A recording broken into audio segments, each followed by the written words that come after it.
All right, good morning, everyone. Good morning. Thanks for coming. What a beautiful day, right? Yeah. For a forum. Yes. All those people are not working out in the yard, so that's great. It's a great day. I really appreciate you coming. This is the first forum, and I appreciate the candidates coming, so all agreed to be here, which is wonderful. So we're going to conduct our forum. It's not a debate. It's a forum to get the ideas up, okay? I just want to make sure that's clear. So I just want to remind everybody, if you got a mobile device, please turn your ringer down. So if somebody's talking right in the middle, it goes off. So I have a set of questions that only two of us have seen. So none of the candidates have seen them. So if you like the questions, give the credit to Claire. If you don't like them, you can blame me. So Richard. All right? So we're going to go through these, and then we're also, if you have a question, if we have time at the end, so write it down on the card, it'll come up, and then we'll go through those at the end, if we haven't covered that topic. So, Richard, are we doing all this stuff that we prepared for? I hope so. Okay. I hope. Just checking. I hope you're prepared, Jeff. All right. Are we doing our introductions first? That's what I'm going to get to right now. Pledge of allegiance. Thanks for setting me up. Okay. So today, just as some guidelines, I pulled the ethics guidelines off the Newbury webpage. So we're asking our candidates to refrain from abusive conduct, making personal charges or disparaging remarks, or from verbal attacks upon the character or motives of the members of town boards, committees, or commissions, or of town staff, the citizens, or each other. So that's on the ethics page, document for the town. And for the citizens, please listen courteously and attentive to the candidates. It's your chance to hear their ideas on where we're going to move forward in Newbury if they're elected or re-elected. So, but the first thing we want to start with is a pledge to our wonderful flag. So if you please stand. So I pledge allegiance to the flag of the United States of America, and to the republic for which it stands, one nation, under God, indivisible, with liberty and justice for all. All right, thank you. So for today's forum, we're going to start out, we're going to give each candidate 3 minutes to present their vision of what they want to do on the select board during their tenure there. And then we're going to have a set of questions where we're going to give them 2 minutes to answer the question. And then at the end, we'll give them 2 minutes for closing statements. So, I learned a long time ago, never give a minister or a politician an unlimited amount of time to talk. So I'm going to put a timer up here so they can see it, and so that they don't go overboard. All right? So let me put that up right now. And we'll start with the 3 minutes. Let's see. So we're going to start out in this order. We're going to have Jack go first, Jeff second, and Alicia third for their opening remarks. So we'll let Jack get started. So Jack, you can stand up if you want to present. I'll stand up. Okay. Thank you, Richard, for hosting, and thank you, everybody, for coming. It's great to see engagement in the town. A little about myself. I was born in Danvers. I graduated from St. John's Prep and graduated from St. Michael's College with a journalism degree. I worked my way through both institutions by financial aid and heavy construction. I used the communication knowledge of the journalism degree to enter the heavy construction field. I came back to Boston and worked for a very large construction company for a couple of decades, and ran a small, larger plumbing shop towards the end of my career. Accountability of men and finances were always paramount. The company was very large. We billed in excess of $25 million. We had men from Quincy to Wenham, job sites in between. It's a lot of work. And we did it successfully. The company's still very much in business. It's a family-owned business in East Boston. And so I came back here. I met the greatest person in my life, my wife. We settled here in Byfield, raised 3 children through Triton. My oldest is at University of Vermont, seeking her doctorate in education. My son is corporate in Boston. My youngest daughter is the program director for the American Retired Citizens Program, the ARC program. And I'm proud of them all. And I couldn't be more happy about having raised them in this town. And I want to be part of that town, and I want to help the town more. I think accountability is what we're all about. What happens at our kitchen table should happen at the top table. I like bottom-up guidance, then top-led. I don't like top-down leadership, force-fed. I think we need to come to mutual agreements via open discourse, robust discourse of every kind. We're all on a mainland, and there's an ocean in between, and there's projects in between. There's a lot of courses to chart in between. It doesn't have to be one course. I think each of us offer great insight in your own lives, your own disciplines, your own experiences, and to see you on the sidelines too often is not right for the benefit of everybody in town. And if I'm elected, I promise you, you'll all be sought, you'll all be looked for, and I want you at every meeting. And I want the meetings to be open, moderated, so that everyone can come, express their opinion, express something, and if we can't find the answer, we'll get the answer, you'll come back and we'll talk about it again. That's what I hope to do here. Thank you. All right. Thank you, Jack. All right. We'll reset the timer here. And then Jeff, you're next. Thank you, Jack, good job. Good morning, everyone. I want to express my gratitude to the Newbury Republican Committee for this invitation this morning, and to each of you here. I'm Jeff Walker, and I'm running for re-election to the Newbury Select Board on May 14th. I humbly ask you for your vote to continue to move the town forward. For over 40 years, my family and I have been proud residents of Old Town, where we've lived, worked, and raised our children. Our deep roots in this community have shaped my commitment to Newbury's well-being. Growing up in a civic-minded family, I learned early the importance of community involvement from my dad, who served as selectman in Salisbury for many terms, and also as the state legislature.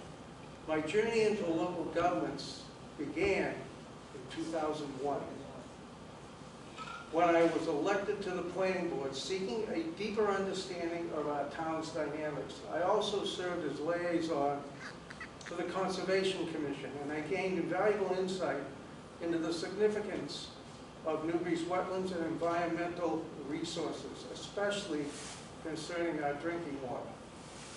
My work on the planning board was some of the first work of the 21st century. The transition to a 5-member select board in 2008 brought me challenges. At that time, I was asked to run for selectman. After being elected, I quickly realized that the town was faced with fiscal crisis and increased state and federal regulations. Working collaboratively with fellow selectmen and boards, we navigated through tough times, implementing creative solutions to improve our town's fiscal standing. Throughout, my focus remained on understanding and addressing the diverse needs of our community, from education and bad infrastructure to supporting small businesses, elderly affairs, municipal services, and preserving our natural assets such as upper green, ball fields, and especially the clam flats. My educational background is a BA from Clark University and a Master's of Education from Springfield College, coupled with diverse professional experiences, including teachers, business ownerships, that have equipped me, I hope, to serve effectively as selectman. Over the past 23 years, I have been deeply involved in marsh restoration and coastal management, my true love, collaborating with various organizations to protect Newbury and neighboring coastal communities from the impacts of climate change. In conclusion, I pledge to continue advocating tirelessly for the people of Newbury, guided by the principle of what's best for our town. Effective governance to me is about collaborative effort, transparency, critical thinking, yet free thinking, and upholding our community's values and traditions. I am committed to preserving Newbury's rich history and ensuring a promising future for generations to come. Thank you for your support. All right. Thank you, Jeff. Now, Alicia, you have 3 minutes. Good morning. My name is Alicia Greco, and I would like to thank the Newbury Republican Town Committee for hosting this event and inviting us to the Newbury Town Library this morning to discuss our town's future. I am running for re-election to the Select Board because I care about the town of Newbury. I care about its direction, its history, its character, and its people. I have been serving the town in different capacities for over 20 years. One of my core values is education. While my children were at NES, I have volunteered in their classrooms, co-founded the Junior Great Books program, and served as the costume coordinator for the Theater Workshop program. I have served on both the Triton Middle and High School councils. I was president of the Triton Regional Middle and High School PTA, and actively involved with the Triton Music Parents Organization and the Triton Grad Venture program. I have served on the Triton District Communications Committee since its inception and have a deep understanding of the school budgeting process, including what is necessary to keep Newbury avoiding deep school funding increases, which have been trending up for decades. Another one of my core values is transparency. In 2011, I was appointed to the Media Committee, where I helped launch the Newbury Channel, which airs local government meetings, allowing residents the opportunity to stay informed on issues facing the town. In 2018, I worked to expand Newbury's PEG programming to include the Educational Channel, which airs Triton, Whittier, and Essex Technical High School programs. I have served on the Lois C. Smith Endowment Fund to benefit the Newbury Town Library, which is a valuable resource to the town of Newbury and one to be protected. In 2015, I was elected to the Board of Selectmen and currently serve as the Select Board Chair. In 2022, I was appointed to the Massachusetts Municipal Association's Fiscal Policy Committee, where I currently serve. It is on this committee that I actively lobby for increased state funding for both the town of Newbury and the Triton Regional School District. As there are 2 open seats in this election cycle, I believe that I am one candidate that is most prepared to continue to serve on the Select Board. I have a deep understanding of the issues facing the town. I have an accounting degree from Bentley College. I have run my own business, and I am presently employed as an administrator at a large multinational corporation. I am grateful for the opportunity that this forum has given us to hear your concerns, and I welcome your questions. All right. Thank you so much. Okay, we're going to start with our first question. The order this time is going to be Jeff, Alicia, and then Jack. So the first topic is Whittier Tech. So on January 23rd, the proposal to build a new tech facility costing $445 million was rejected by the citizens of Newbury, along with 9 other communities, with the exception being Haverhill. Currently, Whittier has 1,275 students, of which 15 come from Newbury. Members of the Cindy committees have been conducting multiple meetings since the vote. In addition, the Healy-Driscoll administration is exploring a shared campus model between Whittier and Northern Essex Community College. As a Newbury Select Board member, what steps should the Newbury Select Board take to address our Whittier VOTEC commitments, and what lessons learned from this effort can be applied to address our 50-plus-year-old Triton High School building material issues? So Jeff, you're up first.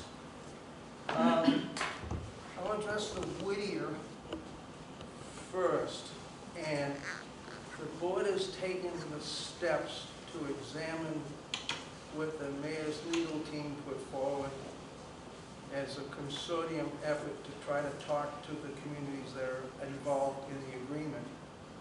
Obviously, in some ways, the agreement initially was a problem, and maybe some of the ways that we had representation going forward because we weren't really aware of the significance of what we were going to be facing and the amount of money considering we only have 16 children there. So that's been done, and to be very honest, I think I could talk just to hear myself and to try to be more elaborate, but it's a little bit of a wait and see now.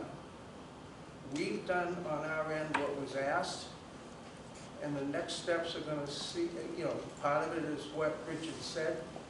The governor is putting forth some initiatives that might change the paradigm of what will occur anyway, but it's going to be a little bit of a wait and see. And how this relates to our school coming forward, because both schools were going to be total rebuilds. We don't know what's going to happen to Whittier, but maybe we're heading into a rebuild with Triton. That also is probably 6 or 7 years away and will be heavily monitored. I sit on the DCC committee, which is the committee to Triton for several things, so I'm pretty aware of what's going on, and that also is it's a process. So. Okay. All right. Thank you, Jeff. So Alicia's up next. So let me start the timer on time this time. So, Alicia. Thank you. Whittier was originally built by the Commonwealth. The people and the residents of the town of Newbury never had any skin in that game. That was a project that was a regional asset that was built by the Commonwealth. And I believe the solution still lies with the Commonwealth. The current Whittier agreement needs to be amended. It was created in 1967 and it was never looked at and never amended. For instance, the Triton Regional Agreement, we look at that every 5 years and we make amendments as needed. Whittier needs to be handled in the same manner. And as Selectman Walker did just say, that the Select Board has a liaison to this Whittier group of 11 communities that Whittier serves. We came back and we met as a collaborative board and we made suggestions into what we think would be appropriate for an amended Whittier. The issue with the Whittier amendment is that it cannot be changed unless all 11 communities agree. And the city of Haverhill has already said they're not going to agree to changing anything. So it's, I think we're going to need legislative help on this. I think it's why it's important that we keep in contact with our representatives and our senators at the state level to try to advocate on behalf of Newbury and above, quite frankly, all the 11 communities. It has to be a collaborative effort that lies with the state. I think their solution to combine with NECO is a innovative, outside-the-box way of thinking, and I recommend the governor for this approach. I think it's unique, and I think she's heading in the right direction. As far as Triton goes, I have been appointed to sit on a facilities committee. The lessons learned from Whittier is that we're going to be more transparent in what we do with Triton. So we have, each community has a person sitting on a board and committee, and I'm it. Thank you. All right. Thank you so much, Alicia. Now, Jack, you have 2 minutes. Thank you, Richard. I think it's important to utilize the resources, the tools, and the persons available to us always. We elect 3 persons to a school committee to look out for our best interests. Those 3 school committee members in turn vote for a direct representative to Whittier. This time it's Joanna True, a fine Newbury citizen. I think working within, rather than Mayor Reardon's approach of outside the box, is not fair to those that are tasked by our elected vote to find a decent solution. I don't think bullying anybody into a particular view is necessary. I think if all of the 11 communities that have skin in the game continue to work together, I think we'll find genuine middle ground.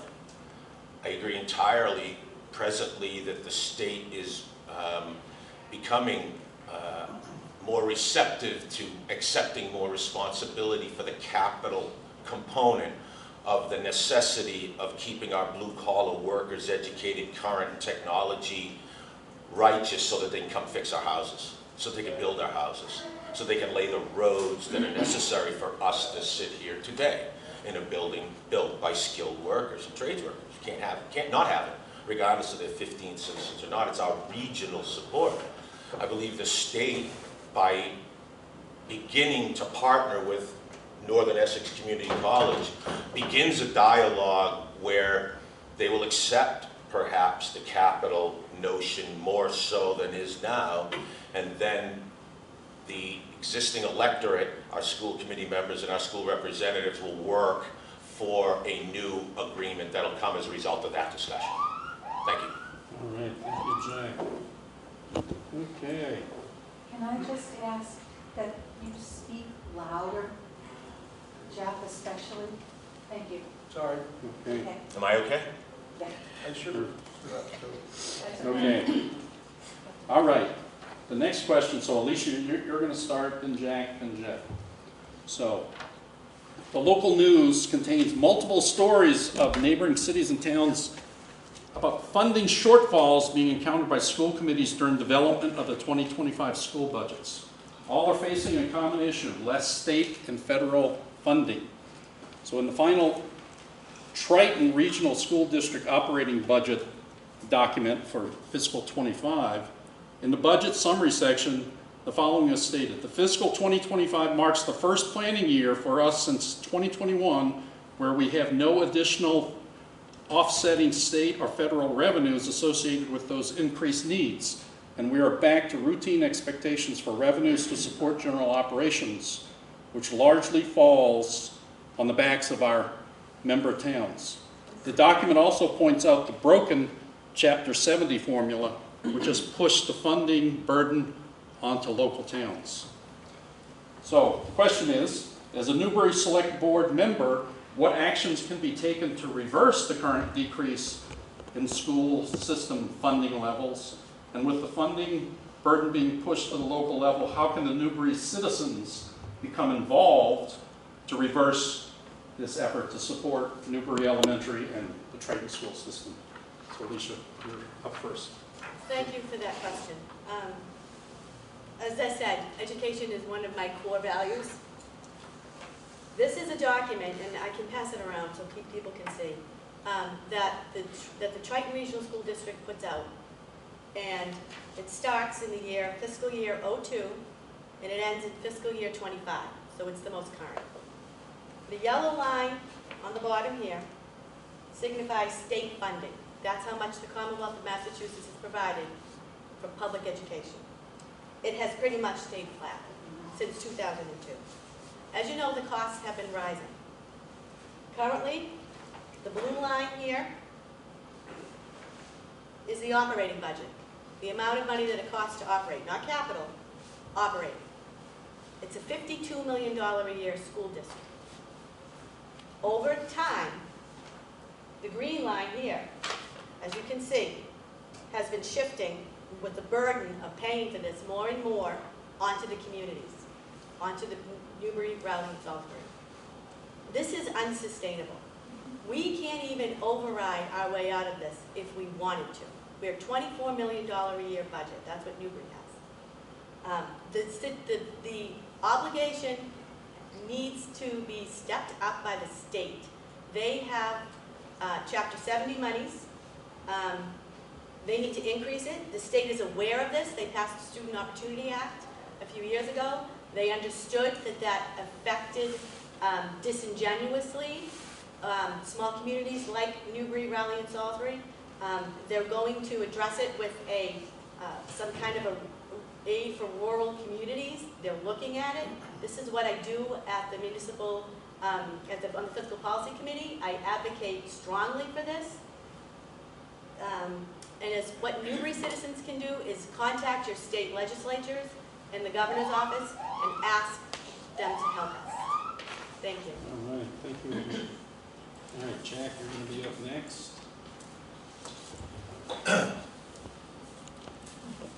I don't think any of us in the room don't support education. I think that it's one of the active seen uses of our dollar, taxpayer dollar every day in the form of our children before our eyes being educated. as Alicia points out, a lot of the burden for our region falls to the individual towns in the state. For good or bad for the moment, isn't, for Alicia's words, putting up their fair share. The result is, for now and for the immediate foreseeable future, the responsibility, the fiscal responsibility rests with us. We can, as Alicia points out, we can continue to contact Bruce, Tar, contact our representative to ask them. But the fact is, they've been asking for years now, and you can see we're not getting the attention that we feel we deserve. In the meantime, how do we deal with it? Well, I think Brian Forget and our three school committee members work hard on our behalf to try to keep the costs down. The fact that at some point we are going to have to find funding locally to keep up with it is something we just have to recognize. What that means going forward, I can't tell you. I'm not in their seats with privy to the accounting and the notions that Capital FinCom or Tracy has, but I can assure you, given the opportunity, as does the school committee and as do our select board members, we'll dig a little deeper. We'll look, we'll find. But the fact is, it's coming, and waiting for the state to do something, we'll be waiting a long time. So I think it's incumbent on us to continue to work with the towns, work with Brian to keep costs down, to try to streamline, to leave behind what we can leave behind, to accept what we can accept, and work hard doing it for our children. Thank you. All right, thank you. So before we go to the next question, does somebody want to open the back door or open some windows, get some fresh air? Because I was on a submarine for 48 days, I couldn't shower, my wife couldn't. Are we witnessing the beginning of a breakdown?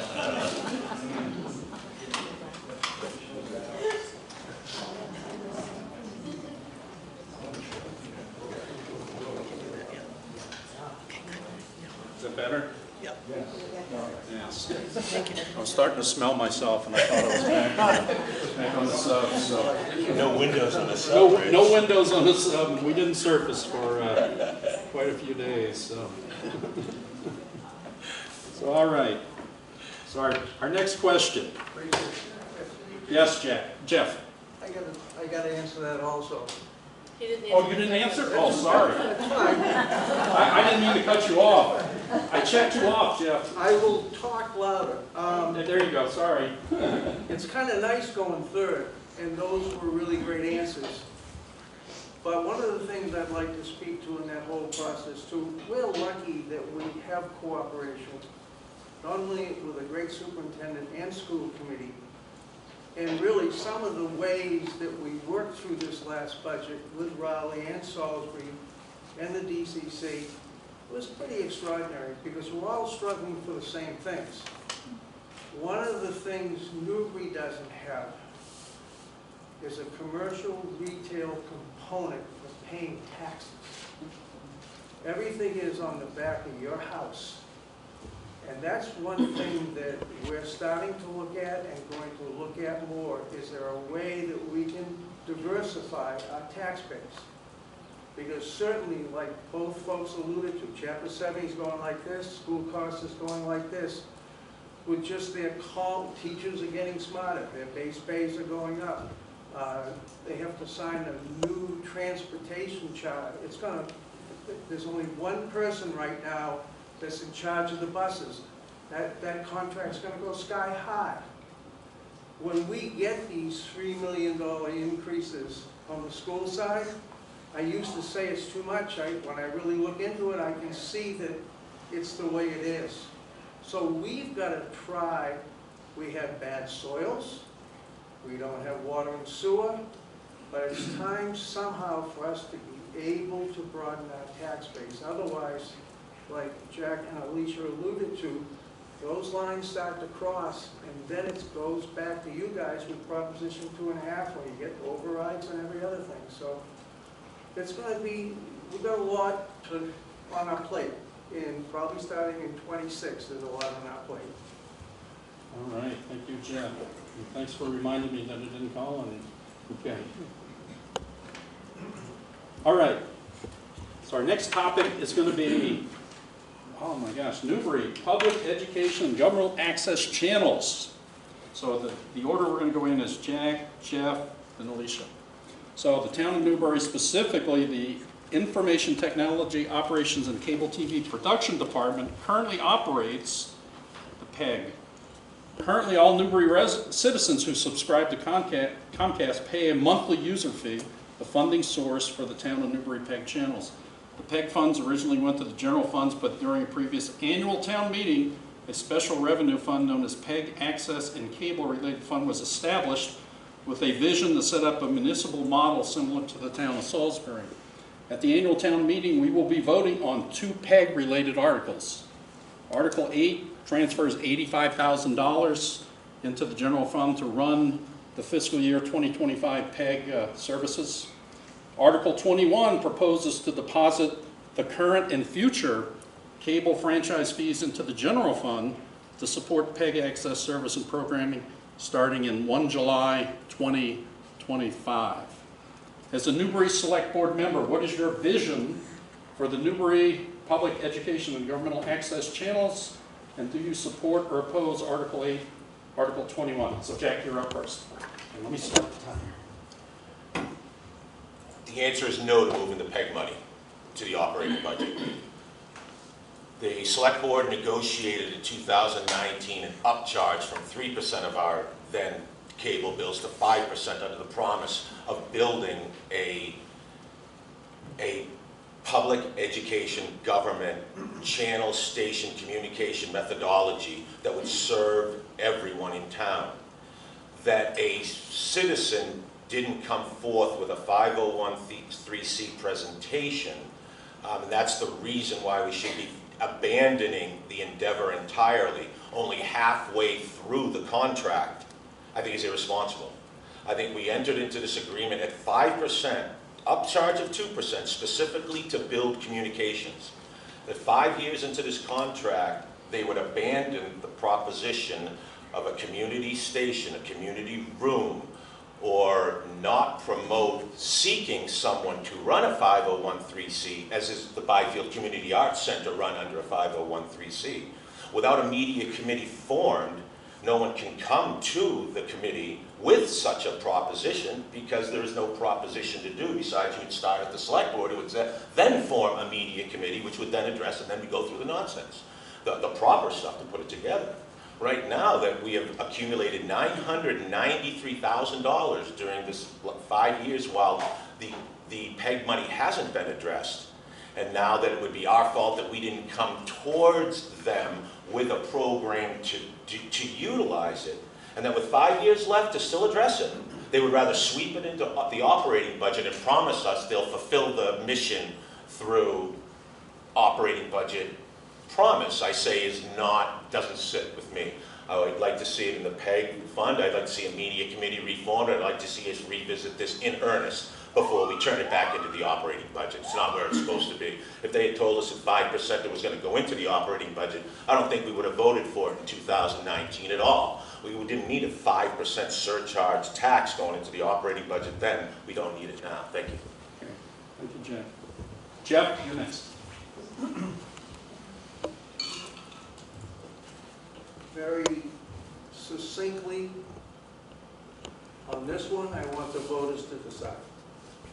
I could go on to explain just exactly what Jack did, or maybe what Alicia might. I think discussion on this at town meetings should be spirited, and I want the voters on this to totally decide. It's been a long history with PEG. Okay. Thank you, Jeff. Now, Alicia, you already said it. Okay. I'm one of the few people that are still living in the town of Newbury that was there at the beginning when we formed this committee. In 2011, we needed to have, we had a deficit. We had a fiscal deficit in town. There was no public access. Government was acting, unless you showed up and came into the room, you didn't have any idea of what was happening. I got then appointed to the media committee. It was a media committee then. I worked with 5 or 6 residents in Newbury, and we brought public access programming to the town. In 2015, Massachusetts general laws came out, and they changed the way the accounting can occur for public education and governmental programming. And you had the town in 2015 had to make a decision to go one of two models. One is the municipal model, which is the line item continues to go into the operating budget, which is how it has been before 2015. Before we moved this money, it was going into the operating budget. We moved it into a special revenue fund, and with the hopes of a 501c3 nonprofit organization growing up similarly to the Salisbury model. That never occurred. There's never been any public outcry to have a 501c3. Article 85 the $85,000 in the first article asks town meeting to appropriate $85,000. If that money doesn't get appropriated, we shut the TVs off. There'll be no public access programming. We don't have a revenue stream for that. And we need an allocation at town meeting to do that. And the second article changes it back to the municipal model, which is the way it was pre-2015. Thank you. That was Article 8, to run the cable TV for the next fiscal year. And then Article 21 is to transfer the 900,000+ into the general fund and start using that in 1 July 2025. So Article 8 and Article 21. Okay, thank you. Thank you. All right. Okay. So our next question, we're going to focus in on basically what's Article 14. So this is the MBTA Communities Multi-Family Overlay District Zoning proposal for updating our zoning laws. So the order is going to be Jeff, Alicia, and Jack. So in 2021, the Massachusetts State Legislature passed a new law requiring that an MBTA community shall have at least one zoning district of reasonable size in which multifamily housing is permitted as of right. The law states that those who do not comply are subject to loss in state funding. Newbury must comply by December 31st, 2025. And just a note, recently Milton, Mass, the elected officials voted yes, but the citizens voted no. So there's litigation going on there. So here's the question, as a Newbury Select Board member, what is the impact on the town of Newbury if Article 14 passes or if it fails? So Jeff, we'll let you start. I urge everyone to do their homework a little bit, read the Finance Committee book that comes before us at our town meeting. The MBTA Communities Law in 2021 was kind of forced down upon us because of a shortage of housing in supposedly the state of Massachusetts. It is only zoning. It is not going to be building the housing, and the state isn't going to have any regulations or oversight as to how that zoning is applied.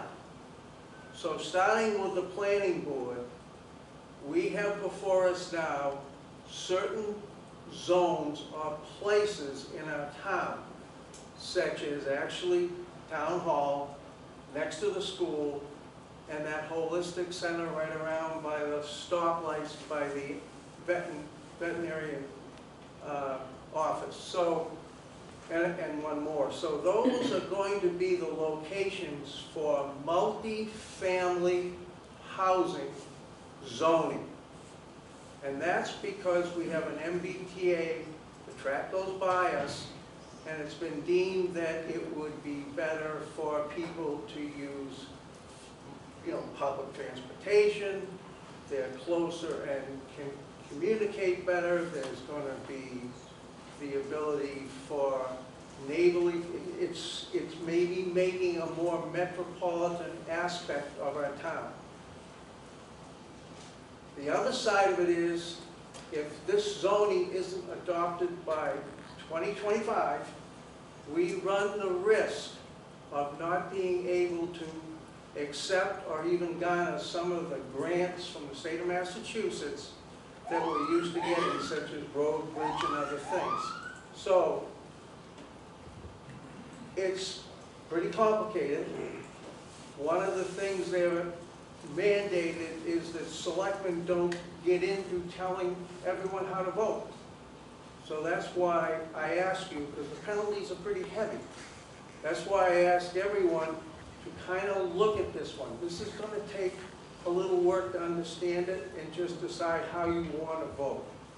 Okay, thank you, Jeff. Alicia, you're next. Thank you. The MBTA Communities Law was passed to address the dire need for housing in the state. Currently, the town of Newbury has no multifamily zones at all. We don't zone for it. We don't allow for it. We have some accessory unit dwellings that we can do. We have some in-law apartments, but there's no place in town that allows for multifamily zoning. It is important that the town meeting vote on this. The select board's role is to bring it before the legislative body, which is our open town meeting, and town meeting members need to be prepared.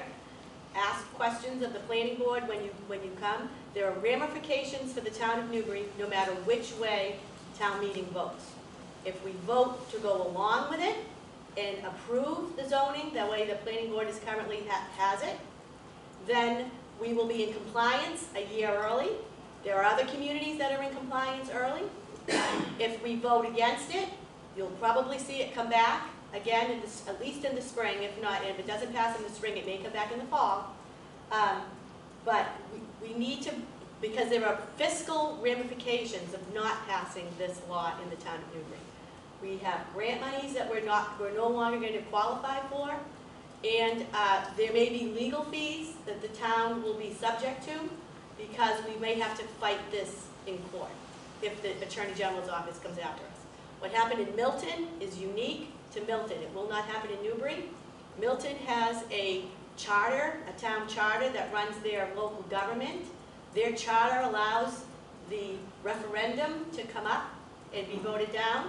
Newbury does not have a town charter. We have an act. We have the Act of 2008, and that's our guiding document, so that won't happen to us. All right, thank you, Alicia. And Jack, you're up next.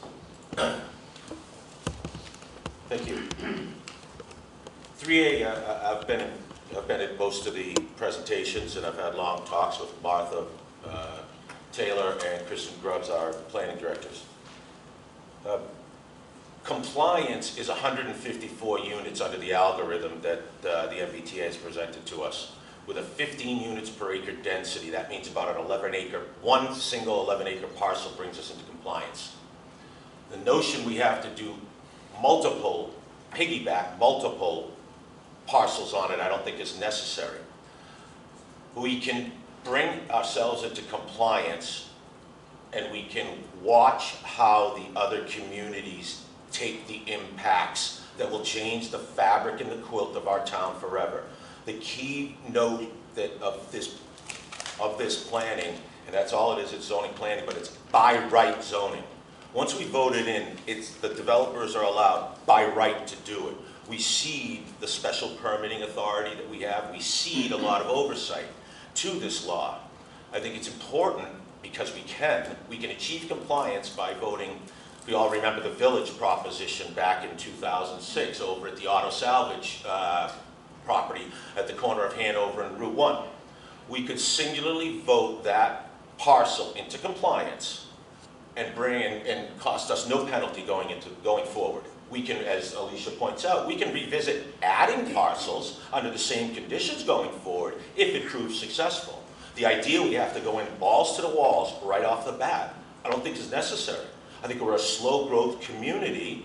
We are live within our means community, and to ask for all of those parcels with those densities totaling 800 to 900 units total as capable of being built here, not to say they will be, but they can be. And I've never known a private developer that didn't go to the limit given the opportunity. And I think we need to take a breath and we can do it without penalty. Thank you. All right. Thank you, Jack. Okay. The order next is Alicia and Jack and Jeff. So, all right, the next topic is Newbury Town Hall, Newbury Hall project account. At a previous town meeting, the citizens of Newbury approved the establishment of the Town Hall project account as a savings account to mitigate the annual tax burden when the time comes to build a new town hall. During the April 2023 annual town meeting last year, the vote failed. Actually, 245 voted for and 218 against, but it failed because it required 2/3 approval was needed. During the corresponding May 2023 election, the vote count was 576 for, but 1,098 against. Therefore, the town project basically came to all stop. So currently, the Newbury town offices are being leased. The 2025 Newbury operating budget line item titled Town Hall Lease Expense will be $51,280. So a 34% increase from the fiscal 2024 budget line item that was $187,803. So the question is, as a select board member, what is your vision for a permanent Newbury Town Hall, and what is your recommendation for the funding currently in the Town Hall project account? Thank you. The town of Newbury, for many years, has had the town hall and the police station, they used to be in the same building, on its capital plan for many years. It needs to be replaced. We currently are the only community in the Commonwealth of Massachusetts that rents its municipal offices. We have no head of government in Newbury. We are in rented space. Town meeting has voted, and Richard did mention the votes, I have them here as well. Beginning in 2019, when the police station was built, they have voted in the affirmative, in the majority, to consistently put money aside to solve our town hall need and mitigate the taxpayer risk, or mitigate the cost of the taxpayer by having a savings account to fund this well-known capital project. We did have put together a municipal building committee that presented a solution, and that failed. We did need to go for an override, but we had half the money saved. I hope to look forward with the next board, whatever that looks like, to continuing to find a solution for that, because as long as we rent space, that money will come out of our operating budget, and that has an impact on how we fund our schools. Our schools are our #1 expense in our town. We have no control over the school operating budget. The school committee votes that and hands it to us.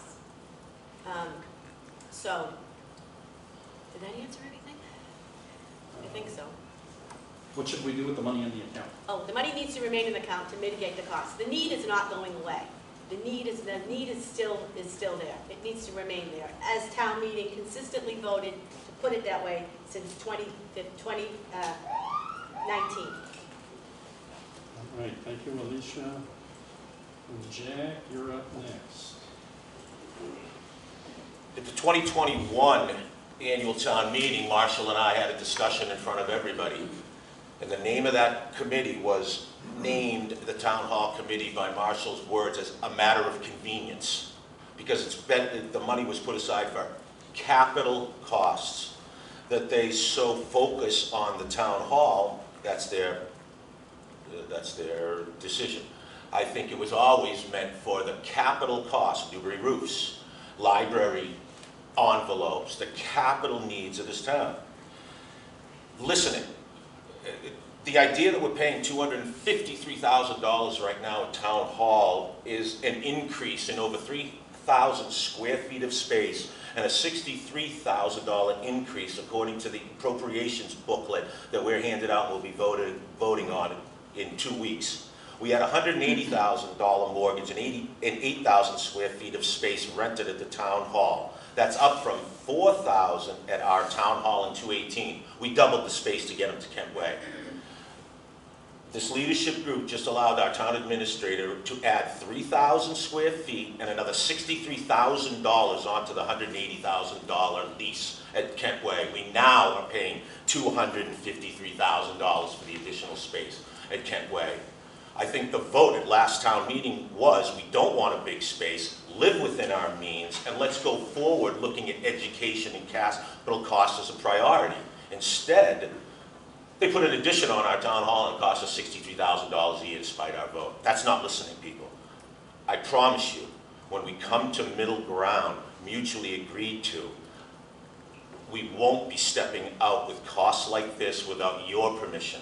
The perceived need of more space at town hall in a town that's not growing is stunning all too often. And I promise you, accountability will be brought forth for all of us. Thank you. All right, thank you, Jack. Jeff, you're next. I look back on the history, and I want to talk about it a little bit, because it bears reference. Town Hall, we've gone round and round with many different reiterations. But one thing is, right now, thank God for Mr. Kelly being in place, and I hope it stays in the family, we're in a rented building. And in the rented building, as Jack just said, we are renting more space in certain places because there are additions and people are cramped, people are near all the IT equipment that is very hot and other things. It's just not working correctly. When it doesn't work correctly, and you know, people wanted people with a $24 million budget to work at home. And with a $51 million budget for the schools, why don't you guys work at home? You can handle it. That's good synergy. No, you need a functioning town hall. So if we're going to stay in a rented building, and it seems like we're going to stay in there for a very long time, it has to be workable.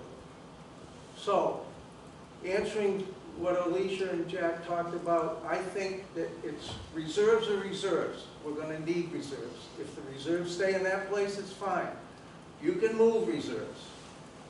These are going to be challenging times coming up, and certainly keeping money in the town hall account, whether we go build another town hall or not. If I'd had a chance, I'd have put a Martin building. I'd have never allowed us to leave that town hall. I'd have replaced the trailers with a Martin building, and then we built the police station. But that doesn't matter. It was your choice. You guys chose to do that.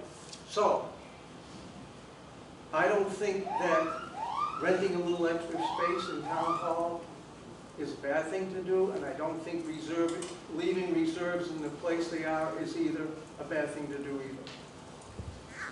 All right. Thank you, Jeff. Okay. Next question is, Jack, you're going to go first, Jeff second, and Alicia third. So the topic is transparency of local government operations. So a phrase often heard during elections is the word transparency.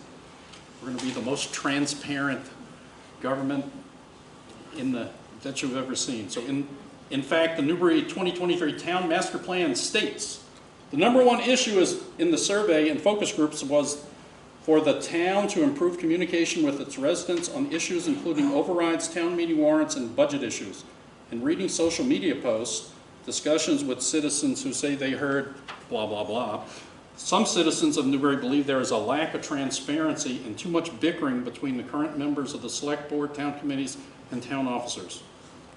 In your opinion, does a lack of transparency and constant bickering exist between our Newbury elected officials? Or is this just good old-fashioned New England town politics? So, Jack, I'll let you start.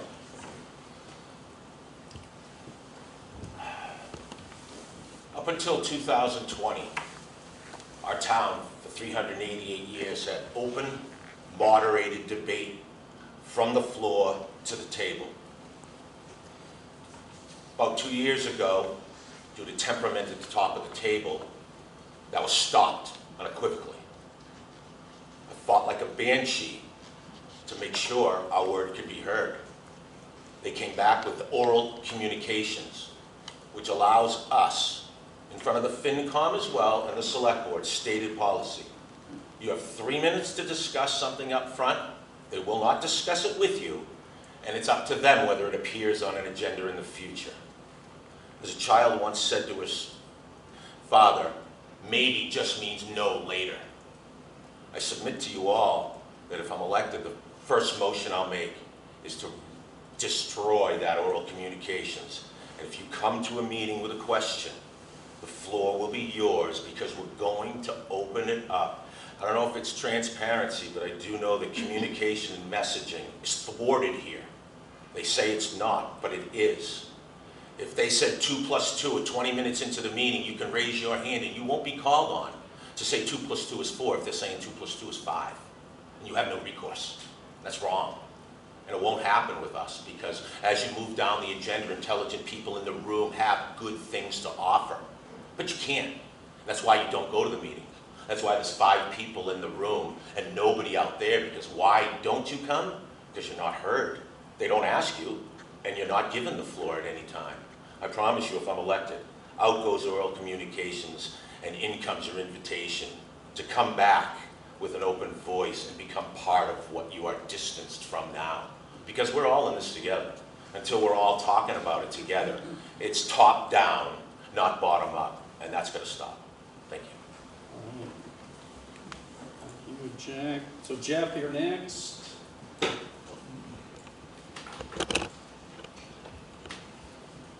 Transparency, to me, is a very funny word. We have ClearGov, or whatever that does. We have the ability to go to our meetings, like Finance Committee, and intercede and interject before it gets to the Select Board, and maybe put things on the agenda.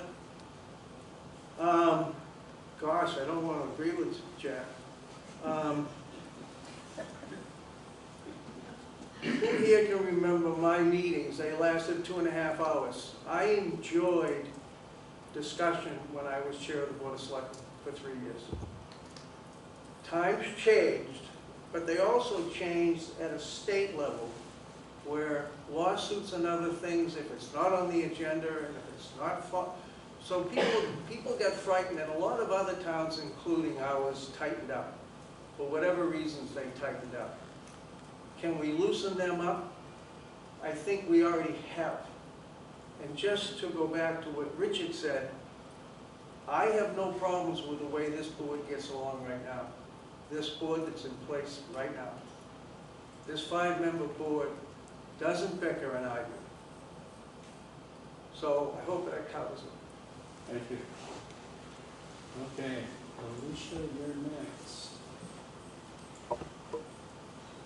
Mr. Rybicki has an idea that the Select Board, when we open our meeting for discussion, can open the dialogue to whoever is in the room and discuss whatever they would like to discuss. That's a violation of the open meeting law. We have posted agendas. Items are on that agenda.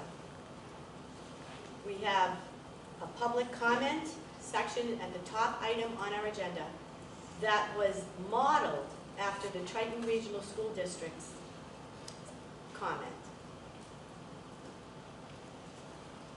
We have always taken public comment in by written comment.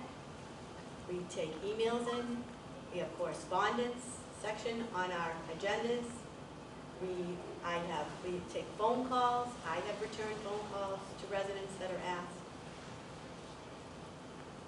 To simply say that the Select Board should just be open and talk about whatever you want to talk about, that is not, in 2025, that will not fly. The AG's office will be all over that. That's a violation of the open meeting law.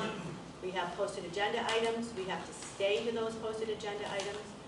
We have been filed against for not following that, as Mr. Rybicki, I'm sure, is well aware of. And we have to follow the law. We have to. That's it. Okay. Thank you. Thank you so much. Well, we promised everybody we'd be done at 11:30, so I have more questions than I have some from the audience, but since we promised 11:30, we can go to the, I'll skip the last one and we'll go right to the closing statement. So, Any questions from the audience? so we said we'd be here. I from- should say something that Yep. many of the questions, 2 of them were addressed to particular people, which we had said not to do. But the other questions were all based on what we talked about, all the themes that we talked about.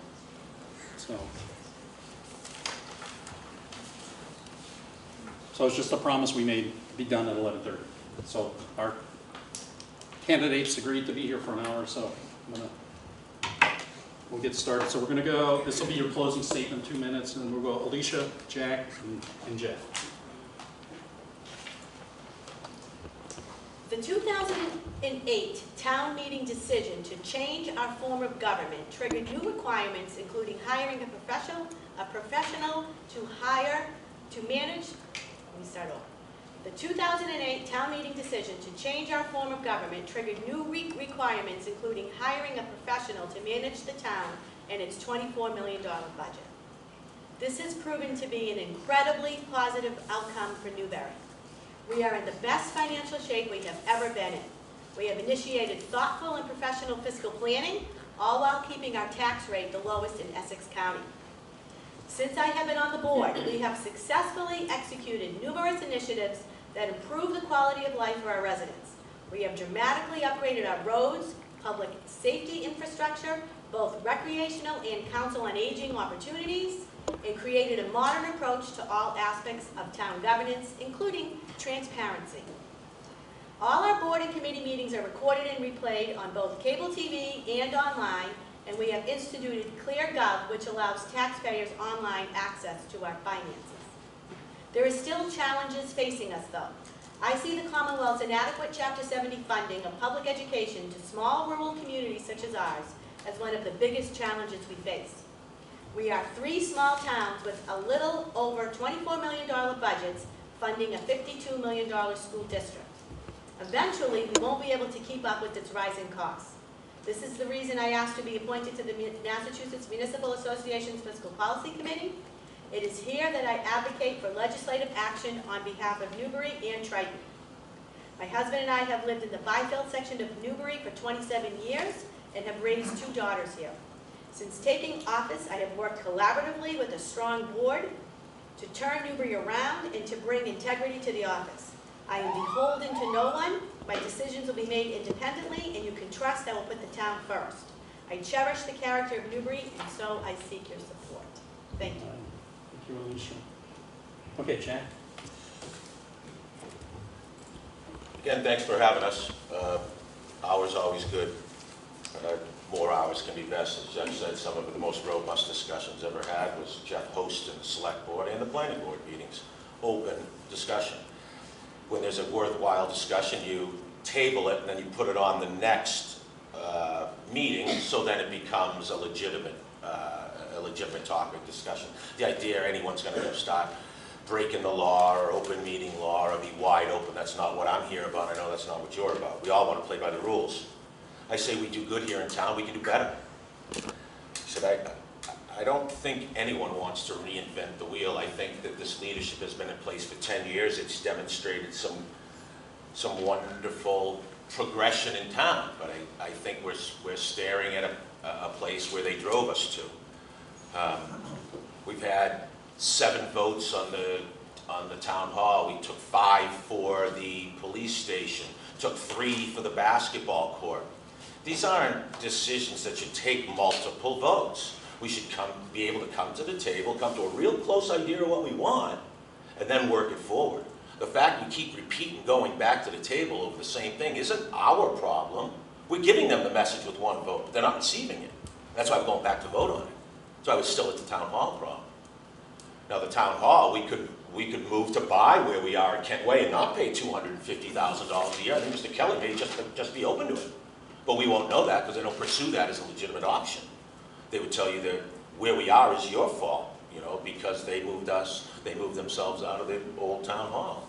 I submit to you that there are all kinds of options available to us, moving the COA back to the town hall, staying quietly in an affordable, no capital cost lease while Whittier gets worked out, while Triton gets worked out, while our own NES and library gets worked out. These are capital costs that we absolutely have to face.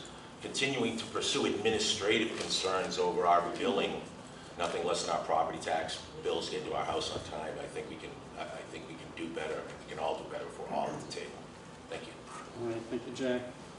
All right, Jeff.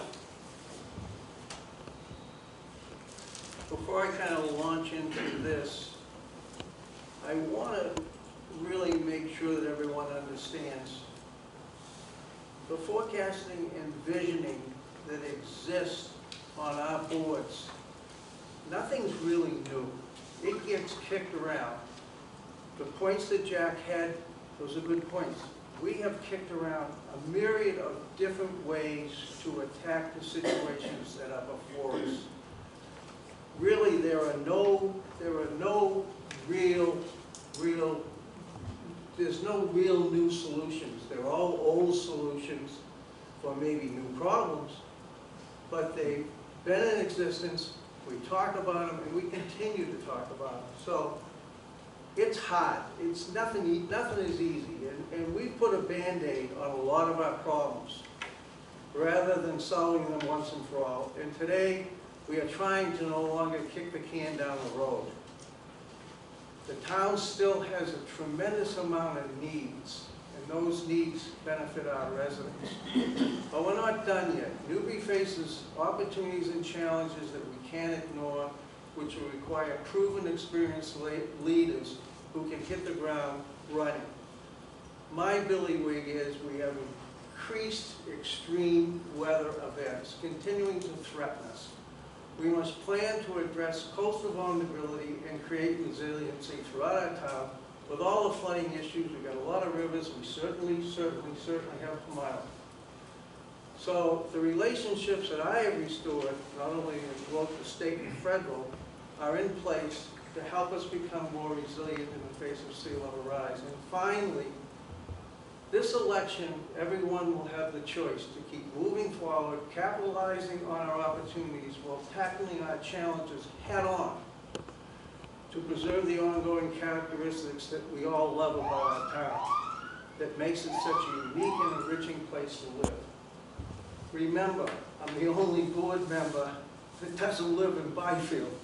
So I ask for your vote. Thanks, guys. All right. Well, I know I have some citizen questions we didn't get to. I got some questions that I didn't finish up, but I want to thank our three candidates for being here.